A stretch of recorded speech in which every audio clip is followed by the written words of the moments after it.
Hello, and welcome to the Love Your Work Life podcast. I'm your host, Elissa Shuck.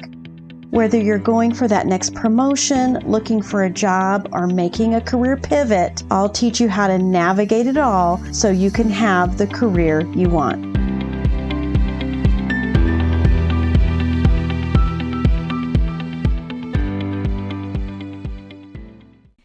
Welcome to episode 97. Let's talk about you, my friends. Let's talk about how you can restore your confidence when you're dealing with a micromanager on a regular basis.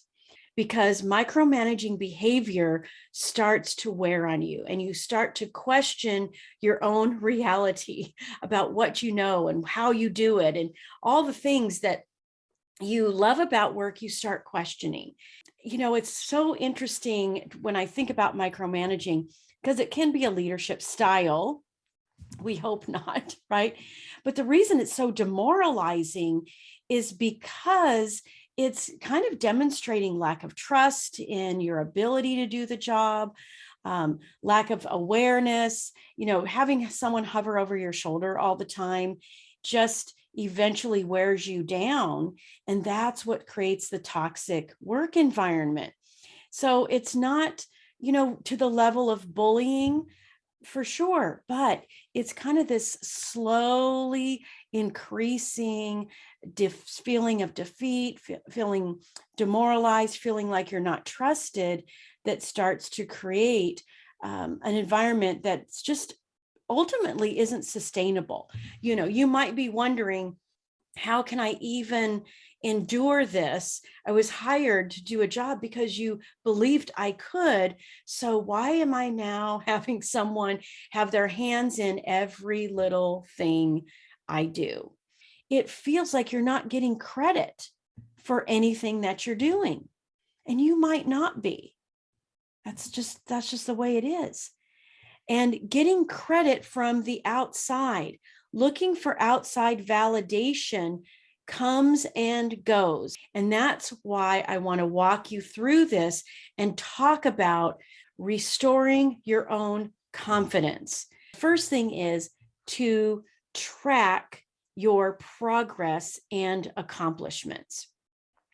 This, in a way, maybe we could call it micromanaging yourself. I don't want to have the negative connotation, but I do want you to be regularly tracking your progress, tracking your achievements, tracking your accomplishments, recognizing them for the success bits that they are, for the results that you're creating on a daily basis, and celebrate them.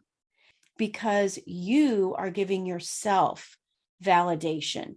Imagine if you just get out of a meeting or a micromanagement session, if you will, and you could walk out of that and say, wow, my boss must be feeling a lot of stress right now.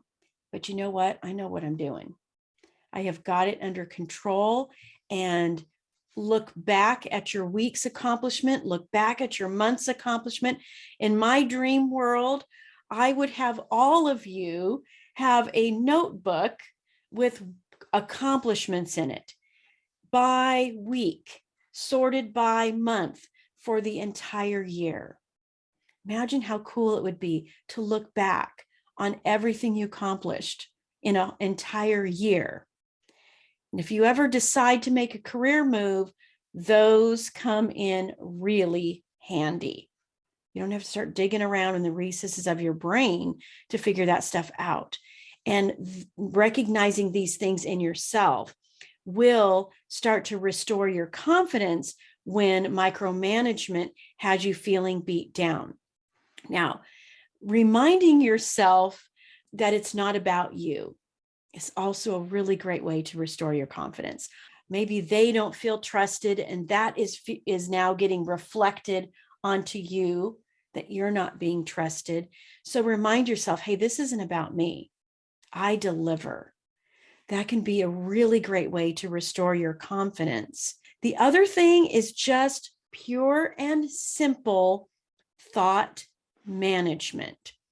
When you are feeling bad after being micromanaged or on a day-to-day basis because you're in a micromanaging culture, paying attention to how you feel is actually important, not to dwell on it or indulge in it, whether that's anger, frustration, whatever it is.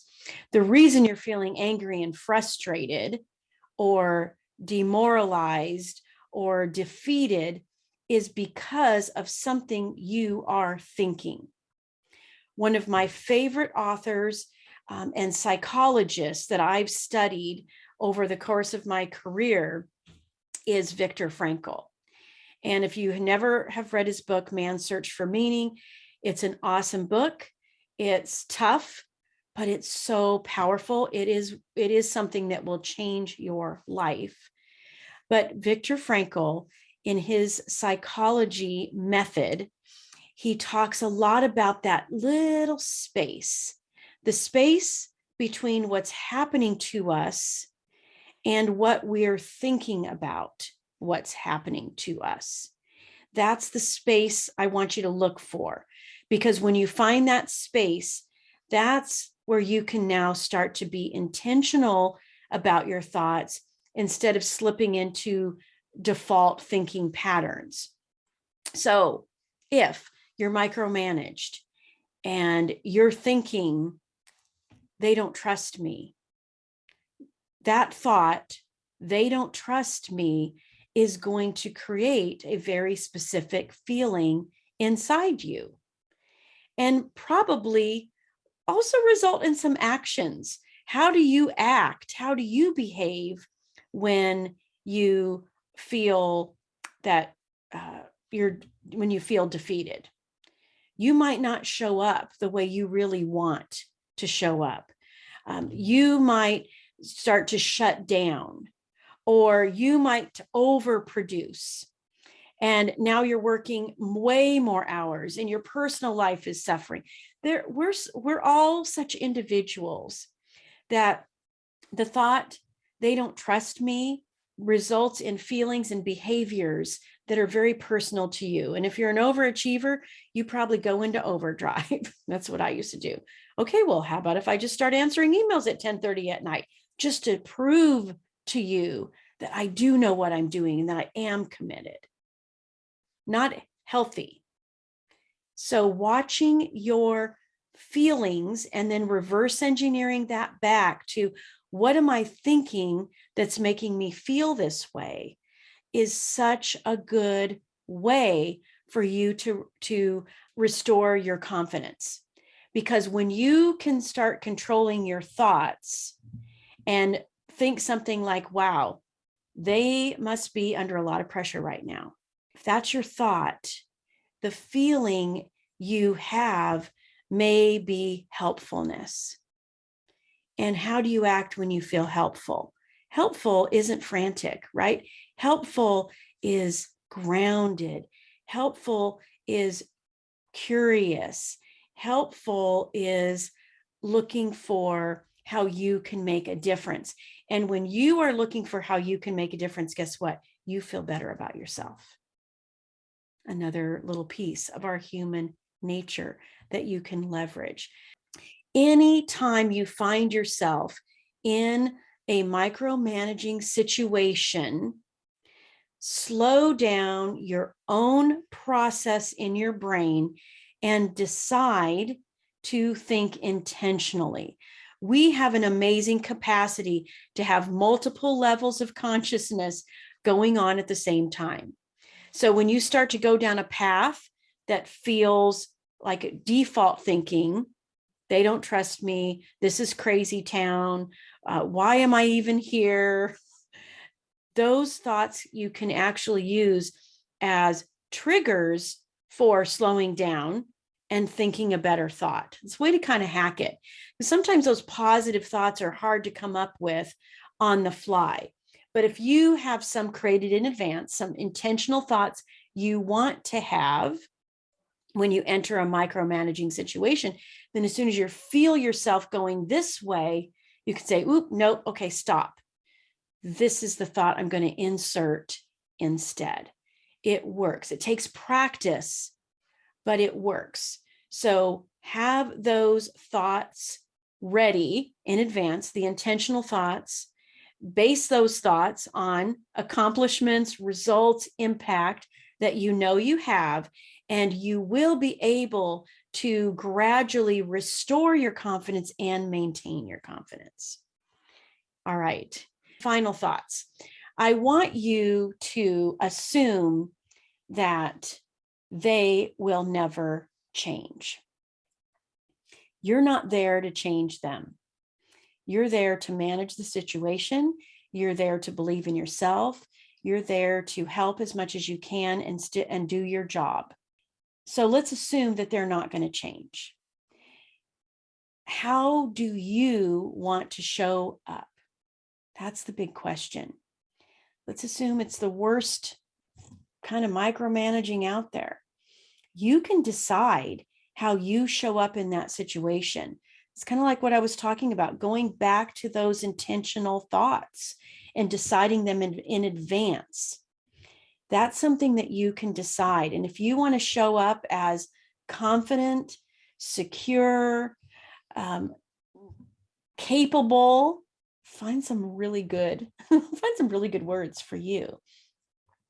Then you show up that way. You can decide that in advance, and you can show up that way and kind of be, the superhero where those micromanaging bullets are just bing, bing, bing right off of you because you are showing up the way you want to, just wrapped in the self-esteem and security and confidence that you can have because of who you are and your accomplishments, your impact, your contribution.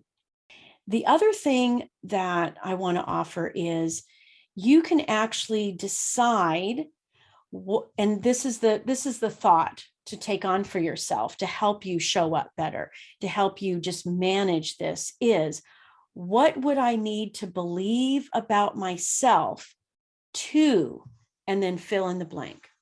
What would I need to believe about myself to not let micromanaging get the best of me? What would you need to believe about yourself? Would you need to believe that you have whatever it takes to stay there and do it all and be okay with it?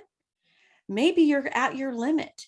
Maybe the culture of the organization, micromanaging, is the norm.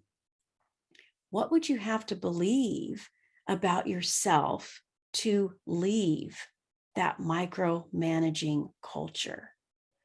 This is such a fun sentence to play around with because you kind of know what you want.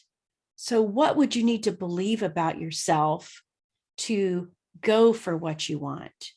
Staying, if that's what that means, because you love your team, you love the work that's being done, all of that.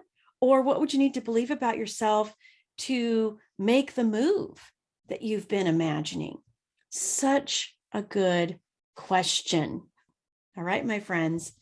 If you like this podcast, I invite you to visit the Love Your Work Life website at elissashuck-careercoach.com. I can't wait to help. I look forward to seeing you there.